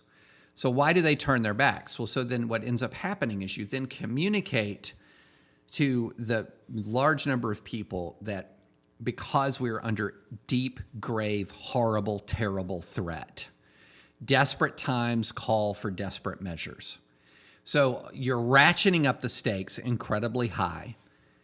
For years, you've been laying the groundwork that says the left is evil, the left is bad, the left is evil, the left is bad, left is evil, left is bad. So then you have an audience that is receptive to the message that says, we don't need to, all of these things that we've said like in 1998 and whatever, it's just too important for us to lose this election. We can't possibly lose this election. So everything gets turned, to use the phrase from the movie Spinal Tap, everything gets turned to 11. Well, when you're redlining emotion, when you're redlining anger, people are not engaging the rational side of their brains. And then as Trump, if you're paying attention, what Trump basically did is it put you in a position where you kind of had to say, because he demanded such loyalty, it wasn't like you could say, I disagree with, I really, you couldn't publicly come out against every bad thing that he said, or you'd be constantly coming out against things that he said. And then people would be, what are you, a Democrat? What are you giving Democrats ammunition? So you start to get quiet when he does things you don't like. And then when the Democrats overreact or when they do things that are bad, which there were people who made unfair attacks on Trump and there were unfair things said about Trump, you leap to his defense, and it's sort of like the invasion of the body snatchers. It's like little by little, that's an analogy from my colleague Jonah Goldberg, little by little, you go from holding your nose for Trump because it's an emergency to then, because you're surrounding yourself in this cocoon of right-wing media, you're exposed completely to everything bad the left does, constantly to defenses that Trump says are okay, to excuses for Trump. And next thing you know, you start drinking this Kool-Aid. And the thing is, Trump was so deranged, so dishonest, that if you were going to go all in with him, it was going to do something to you. You just can't live in that alternative reality without it doing something to you. Okay. And I think this is what's happened, is that people went all in with him, and it hurt their spirit. It hurt them, and it did something to them. I had a friend of mine who is about as Republican as you can get. And he was with Trump, and he was with Trump, and he was with Trump. And then January 6th happens, and he wrote something publicly where all he did was disagree with the violence. He didn't even blame Trump for it. He just disagreed with the violence. And next thing you know, he's losing relationships. And as these people are breaking off relationships with them, they're telling him conspiracy theories that were so wild, I hadn't even heard them yet, and I'm on Twitter all the time. But I think what ends up happening is, it's that phrase from the Southern Baptist Convention resolution. It is that tolerance of serious wrong creates what it does. It has consequences. Yep. It has consequences. Yep. That makes sense. And that thing of like changing the value so much or getting so caught up because he demanded so much loyalty and how that could affect people's lives and their beliefs at an everyday level makes a lot of sense, because it just seems to me like, let's remove the policy differences, let's remove the Democratic and Republican, let's just remove all that stuff. During the period of time that Trump was in office, it just seemed like for some people, and maybe even a lot of people that I know, maybe this is because I know a fair bit of right-wing or more conservative type people, but some of those right-wing conservative type people, it was like, I don't know how else to say it, it was like they got an infection. Yeah. And I don't know, and can you, so what is this infection? Because it was just like they kind of lost sense of reality, and relationships have severed. You said it earlier. Relationships have severed. I got a text from someone just this morning who he's a really close friend, and he's saying someone that was a good friend of his, like that relationship is not good right now, and that's because of politics. Families.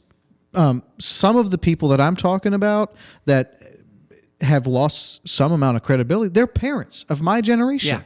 These are people that should know better. Yeah. These are people that have been around. They taught us. They raised us. And something came along with this guy. Again, policy differences aside, let's just set that aside for a second. Something infected these people.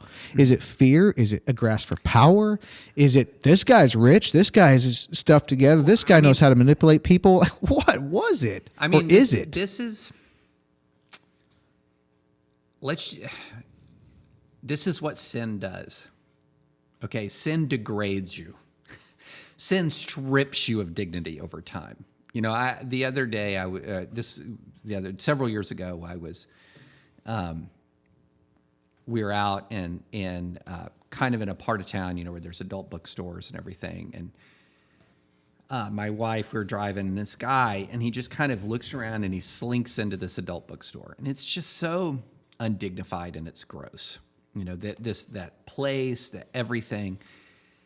And, you know, this is where a person indulges the sin nature. And what happens when you indulge your sin nature, over time, you're just stripped of dignity.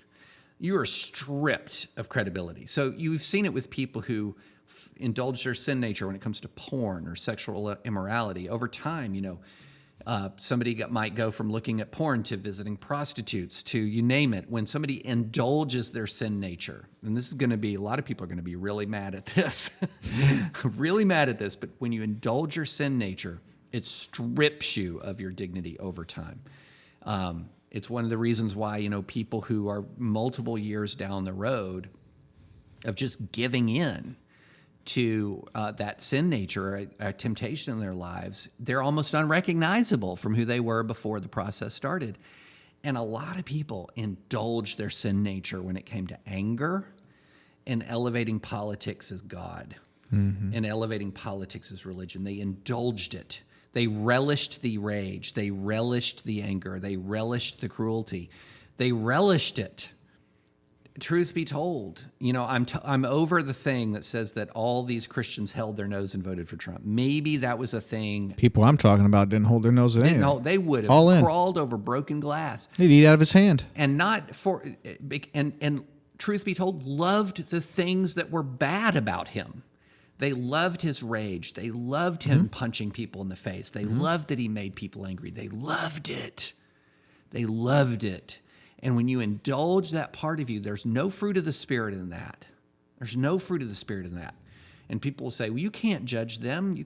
Look, when there's no fruit of the Spirit in something, you know, when there's no fruit of the Spirit in something, when you're defying, just flat out defying commands about patience, gentleness, self-control, when you're defying that, that's not judgment, it's reading comprehension to say that's not right. And so I think what happened is an awful lot of Americans indulged their sin nature when it came to hatred, when it came to anger, when it came to cruelty, when it came to putting politics in a central position in their lives, and the natural and inevitable consequence of indulging their sin nature occurred.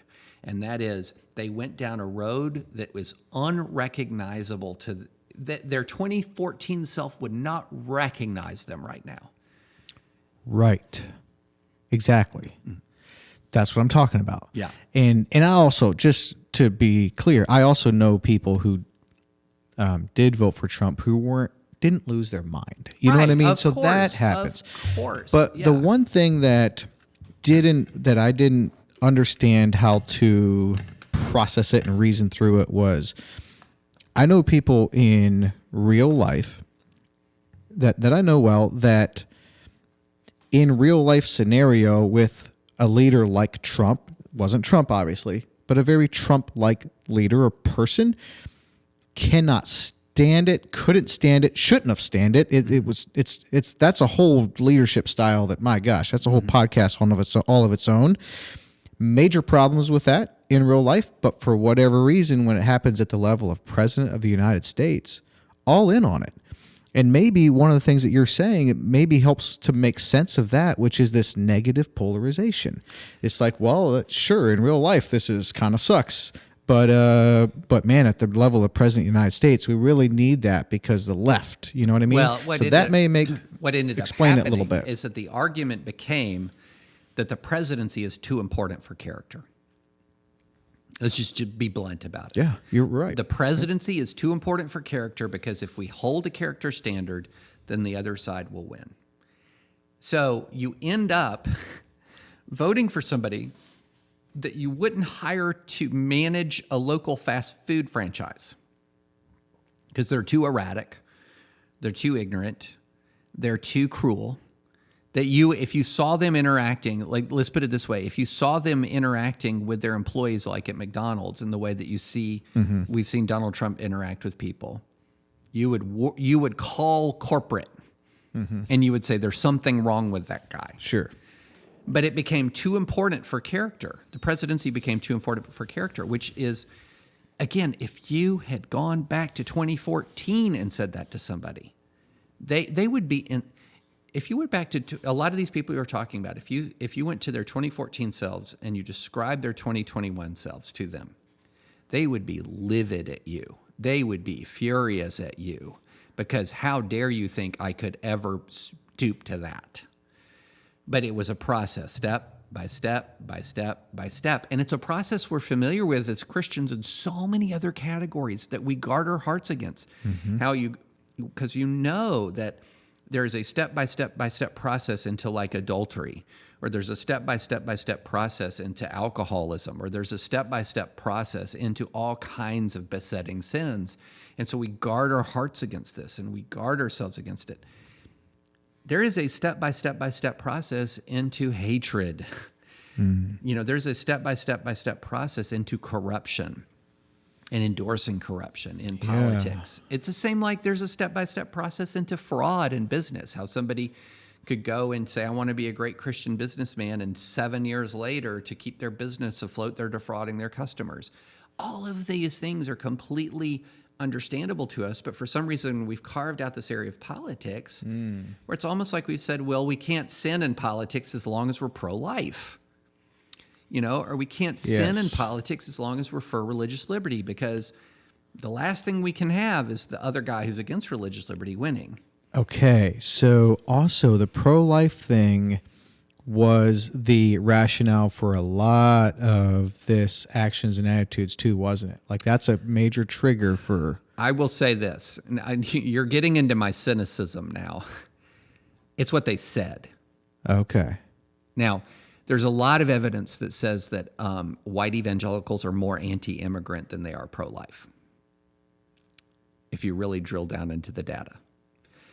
So some of this... That wouldn't shock me. No, it doesn't. It shouldn't shock you. Yeah, it shouldn't. I could see that. I mean, honestly, 4 years ago, I wouldn't have thought that, but now I can. That doesn't shock me. 4 years ago, sad, but if you had told me that 4 or 5 years ago, I said, "Well, you're an anti-Christian bigot if you believe that." Yeah. But the reality. So, but there are some very, very, very sincere pro-life And look, I'm pro-life. I want Roe overturned. I want human life to be protected from conception until natural death.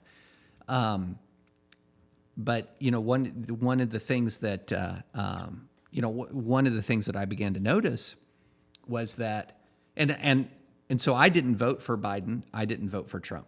I view that one of my preconditions for support is somebody pro-life or not. But I'm not going to support somebody just because you're pro-life if in every other area I have real problems, or if they have very low character. But what I began to notice was an awful lot of people, and again, let's just be very real on this podcast, an awful lot of people who hadn't lifted their finger their whole life to support and defend unborn life, other than once every couple years going into a voting booth, getting on their really high horse. And I think what a lot of them were doing, it was, whether consciously or unconsciously, it was an argument tactic. It wasn't an actual life priority because nothing else in their life indicated that they placed a high premium. That's right. On stopping abortion. Yep. If the American church, with all of its massive resources, I mean, the evangelical church in the U.S. has massive resources. And if the pro-life cause was our absolute number one priority, why are so many crisis pregnancy centers scraping by? Yeah. Why? Why? Because it isn't. It isn't the priority you say that it is. It's just not. Yep. So stop it. Stop pretending that it is. Yep.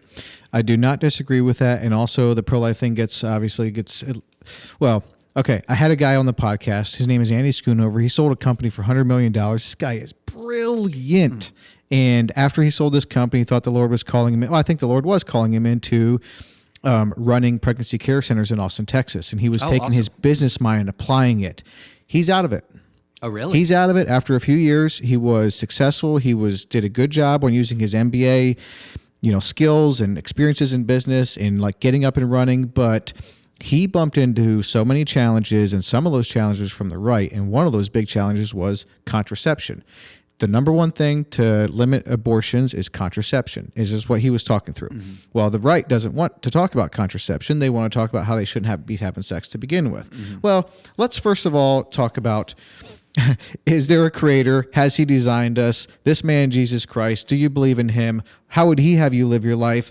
And then we can talk about the sexual ethic. Well, you can't move the sexual ethic way up and above all of this and just try to manipulate that behavior.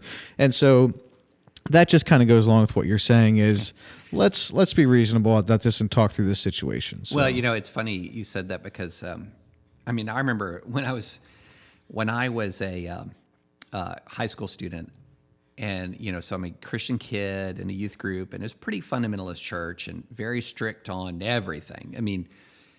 And I would have friends that are dating their girlfriends and they're having sex, and my absolute priority was try to get them to stop having sex. Like, why are you, that's wrong, don't do that. As more than a priority of having them meet Jesus Christ. Sure. Yep. Yeah. And I get it. But here's what I'm wondering, if you could speak to this a little bit, is the allure of power and money.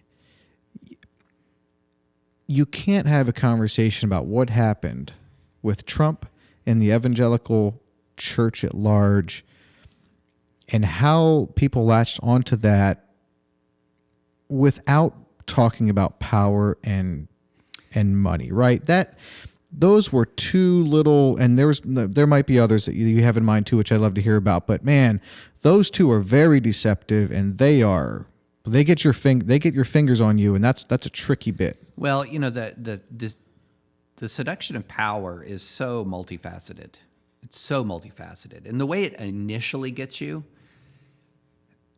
for a lot of people. Some people are just crass and mercenary, and what was it? Kissinger who said power is the ultimate aphrodisiac. So why would you have power? Because you would have more access to women. There's some people like that. Or why would you have power? Because you could have more access to money.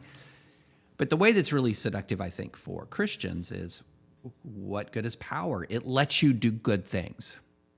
Okay, it lets you set an injustice right.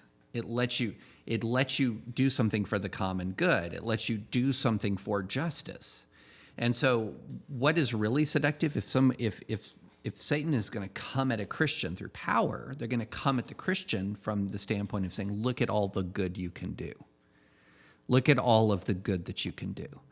And this is sort of, when you talk about you're a very sincere pro-life person, look at all the babies you can potentially save. That's right. That's just. You want to save babies. You want to do things that are just, okay? And so that's a virtuous impulse. Well, Satan at his most clever is going to take your virtuous impulse and just turn it against you. And so Tim Keller wrote something really interesting about partisanship a couple of years ago in the New York Times that made a lot of people angry. He said one of the things that ends up happening is, as a Christian, you begin signing on to package deal ethics. So let's say you go into politics sincerely and genuinely because you want to be pro-life. Well, you realize that, this political party that is the pro-life party has 10 big platform elements. Well, I got to support them on the other 10 platform elements to be a good team player, but life is only one of them. Well, what if you disagree with the party on like 3 of the platform elements? Well, you're signing on to sort of this mixed bag of virtue and vice, and then but you've got that one virtuous thing, and then once you've signed on to this package deal ethics, all of a sudden, next thing you know, you find out you're spending a lot more time on the things that are sort of the nitty gritty than the things that are why you got into it in the first place. Mm-hmm. And the next thing you know, you start to enjoy the trappings of the power, and maybe you don't even really realize it, but you got access. You're getting invited to the governor's office. You have access to the Oval Office, maybe at the highest levels. And so what ends up happening is, again, that slow fade, that step by step by step, and where Satan really gets you is when it's located in virtue initially.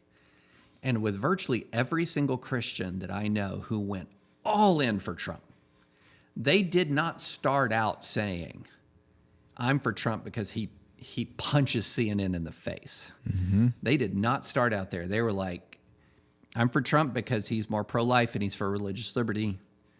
That's what I'm for Trump. And then fast forward 4 years, and I see some of these same people delighted, mm-hmm. exuberant when Trump is at his sort of Trumpiest worst. Mm-hmm. And you're thinking that was a step-by-step process. Yep. And part of it, because what happened was the appeal for power was located in virtue. It was attached to the virtuous side of yourself. Yes. And that blinded you to it. Yep. It blinded you to it. Yep.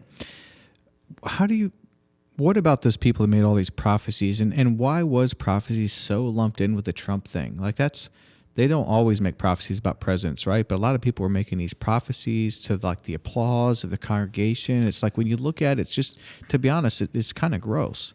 But I don't know, but there was a lot of that happening, and why it was even something that's being prophesied about in church settings. I don't really know, but what are they doing? Are they coming out and apologizing, or are they just making new prophecies, or what? Well, some of them are, and some of the ones who are what people need to realize. Some of your listeners might be thinking, "Man, David's a little too ticked off at what's happened," but it's bad out there, guys. I mean, people who prophesied that Trump was going to win and then were wrong and apologized for it, have faced death threats from Christians. I mean, we're in a position right now where if you tell the truth about Donald Trump, you're a public official, many times you have to be under 24-hour guard.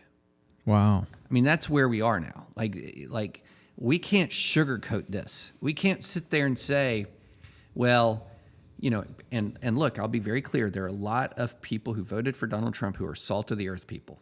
They were salt of the earth people before Trump rose, and they're salt of the earth people now. They didn't compromise. They just made a hard choice, okay, about who to vote for. God bless you. But there are a whole lot of people who are acting out in ways that are incredibly cruel, incredibly threatening, and they are in many ways beginning to dominate parts of the Republican grassroots. They're becoming, and many, many, many of them are evangelical. We just have to be honest about this. We just got to be honest. And a lot of what ended up happening was that there were a lot of false prophecies and false declarations that Donald Trump not only would win again, but he had a very special and singular anointing upon his life to save this nation. Okay? So if people believe that he has a very special and singular anointing upon his life to save the nation, that he's been prophesied that he's going to win, that the opposition to him then becomes downright satanic, okay? And you can begin to see how people begin to lose their bearings. Yes. They lose their moorings. And so... That explains a lot. And so, again, I want to say this again because I've been pretty emphatic about a lot of this stuff. There are so many millions of people who are just doing their best. They are, trying to raise their kids, trying to keep a business afloat, trying to keep their jobs, their head above water at their jobs, and they're just voting Americans. We're not talking about that. Mm-hmm. We're talking about the conspiracy theories. We're talking about the threats of violence. We're talking about activists who are now thrown all in with this guy. That is what we're talking about, and that's a darkness. Yeah. Well, there wasn't it Steve Bannon who said that he wants to have his platform be the platform for the alt-right? Yeah, Breitbart. He wanted Breitbart to be the platform for the alt-right. Right. Okay. Yeah. And I think the way that the Christian religion or evangelical Christianity got lumped in with this whole thing, that's to me my biggest rub. Yeah. If that was not in this discussion at all, that's one thing. And I haven't voted a day in my life, and we don't need to talk about why that is or whatever. But I haven't voted for Trump. I also haven't voted for Biden. But I would have been more of the, and I can get you out of here quick if you need to go. But I was more of the, don't love a lot of what see going on here, but I understand the policies and just a little bit more 6 one way and half a dozen another. But honestly, for last summer, I'm reading the Dispatch and I'm thinking, man, sometimes these guys are a little bit hard on Trump. Like I also agree with most of it, but sometimes that edge is a little sharp. I thought that changed for me when I saw January 6th, because January 6th was not just a fluke thing. No. This was there was culmination of a process. It was a culmination of a process.